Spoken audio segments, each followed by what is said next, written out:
Iran ने कुछ घंटे पहले नोटिस जारी किया था और हमने मैप दिखाया था और हमने एरिया वाइज बताया था कि भाई ये जगह खाली कर दो। अब जो लोग समझदार थे वो समझे, उन्होंने मानी हमारी बात। ईरान ने दुबई इंटरनेशनल एयरपोर्ट पर हमला कर दिया। Boom boom boom.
अब दोस्तों ये बात मैं पहले बता दूं, 18 घंटे पहले जो दुबई से इंडिया आने वाली फ्लाइट थी, एयर इंडिया है और इंडिगो, उन्होंने तमाम अपनी फ्लाइट्स रद्द कर दी है।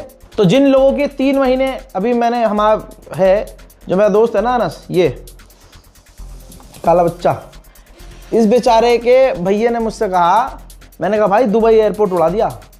तो कह लगा अरे तो क्या हो गया, 3 महीने पहले की टिकट है मेरे भाई की। मैंने कहा भाई एयरपोर्ट उड़ाया है कहाँ से आएगा, पैदल दौड़ के आएगा, पैराग्लाइडिंग करके आएगा, कैसे आएगा। तो दोस्तों चाहे 3 महीने पहले 4 महीने पहले की टिकट हो, ये काफ़ी मुश्किल समय है कि ईद का समय है। जो दुबई में फंसे हुए लोग हैं, मैं रिक्वेस्ट करूँगा इंडियन गवर्नमेंट से और जो ईरान की गवर्नमेंट है और दुबई की गवर्नमेंट, खासकर ईरान की गवर्नमेंट से रिक्वेस्ट करूँगा कि भाई किसी को आप लेके आओ ना आओ, मेरे 2 बच्चे फंस गए हैं। एक तो हमारे अनस भाई फंस गए वहाँ और एक हमारे साकिब भाई फंस गए। ईद खराब हो जाएगी यार, भेज दो। इनके लिए एक प्राइवेट जेट अरेंज किया जाए और इनको जो है, अरे मेरे दोस्त है भाई, कोई तो फ़ायदा उठाएंगे। इन्होंने मुझसे कहा भाई ज़रा देख लो, बोल दो, क्या पता हमारी लिए कोई मदद आ जाए। मैंने कहा मेरे लिए कोई कागज़ का जहाज़ नहीं भेजेगा तुम्हारे लिए, फिर भी बोल दूंगा, दोस्ती की बात है। बहरहाल दोस्तों दिक्कत ये है कि अब भारतीय वहाँ जो आने वाले थे ईद पर दुबई से यहाँ, उनके लिए मुश्किल पैदा हो गई है। दुबई एयरपोर्ट, अब आप कहेंगे भाई दूसरा एयरपोर्ट है, एक और एयरपोर्ट है। देखिए तमाम एयरपोर्ट की हालत ख़राब है। मेरी रिक्वेस्ट है कि जब आप अपनी फ़्लाइट अगर आप पहले से बुक करके बैठे हैं तो स्टेटस ज़रूर चेक करें। कोशिश कीजिए कि आप कॉल कर लीजिए, एक बार कस्टमर केयर पे देख लीजिए, ऑनलाइन स्टेटस चेक कर लीजिए और एयरपोर्ट थोड़ा पहले पहुंचकर आप ज़रा जो है माहौल चेक कर लीजिए और पता कर लीजिए और अपने साथियों को भी इन्फॉर्म कीजिए कि भाई माहौल ख़राब है।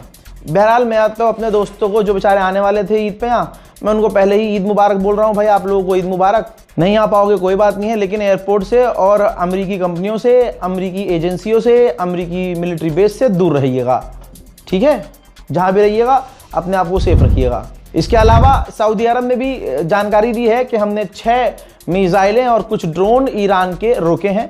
सऊदी अरब पर भी लगातार ईरान हमले कर रहा है। हजरात, इराक में जो अमरीकी बेस है वो लगातार तबाह हुए हैं। ये देखिए बिफोर आफ्टर में दिखा रहा हूं। असल में इराक में अमेरिका के कई सारे बेस हैं, कई जगह एयर डिफेंस सिस्टम उसके तैनात हैं, ठीक है। तो ईरान ने जो है भर भर कर हमले किए हैं और ये सबूत सैटेलाइट इमेज से हासिल हो रहे हैं कि ईरान ने इराक के अंदर अमेरिका के लगभग तमाम मिलिट्री बेसिस को डैमेज कर दिया है। अगर आप लोग मेरी मिडिल ईस्ट स्पेशल रिपोर्ट पहले से देखते आ रहे हैं तो मैं आपको बता चुका हूं और समझा भी चुका हूं कि यूएई और सऊदी अरब में तगड़ी अनबन है, बहुत तगड़ी अनबन है। बिल्कुल ऐसे हो गया था माहौल, जंग का माहौल था, एक दूसरे के खिलाफ जहर उगल रहे थे। लेकिन ईरान ने जब दोनों को बजाना शुरू किया है तो पहली बार दोनों ने अधिकारियों ने, सऊदी अरब के अधिकारी और यूएई के अधिकारियों ने फ़ोन पर बात की है और ईरान के हमलों की निंदा की है और ईरान से कहा है कि हमले बंद करें। अगर आपको ये खबर छोटी लग रही है तो मैं बता दूं, सऊदी अरब की तरफ से मोहम्मद बिन सलमान ने और यूएई के राष्ट्रपति ने डायरेक्ट इन टॉप लीडर ने खुद बात की है। उधर आईडीएफ भी घुटने पर आ गई है दोस्तों। फादरलैंड घुटने पर आ गया है। अंधभक्तों का बाप कुत्ते की तरह रो रहा है। आईडीएफ ने बयान जारी किया है, हमारा कोई गोल नहीं है, अरे बस कर दो, हमारा कोई गोल नहीं है कि ईरान की रिजीम हम चेंज कर दें। आय आय आय आय। ईरान की रिजीम चेंज करना ही इनका गोल था, वो सब अब इनके मुंह पर गोल हो गया। आईआरजीसी के कमांडर ने कहा है कि दुश्मन के पास अब कोई और ऑप्शन नहीं है सिवाय इसके कि वो सरेंडर कर दे।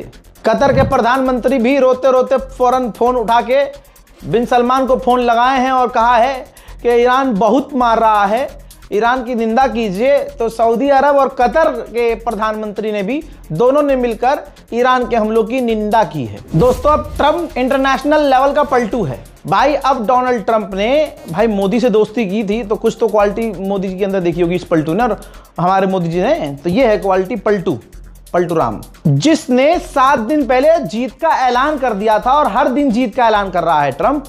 अब जब पत्रकारों ने उससे पूछा कि क्या आप तैयार हैं ऐसे हालात में ऐलान करने का कि आप जीत गए, तो अब इसका बयान पलट गया है। अब इस गुलाबी सुअर ने कहा है कि नहीं, अभी हम जीत का ऐलान करने की स्थिति में नहीं है, अभी हमें बहुत कुछ करना है। आगे उसने पता है और क्या बात कही है, दुनिया हंस रही है। कह रहा है कि वो जो ईरान के अंदर लाखों की भीड़ नजर आ रही है, जो इधर से हमले हो रहे हैं और ईरान के लोग प्रदर्शन कर रहे हैं, कह रहा है कि ऐसा है ही नहीं।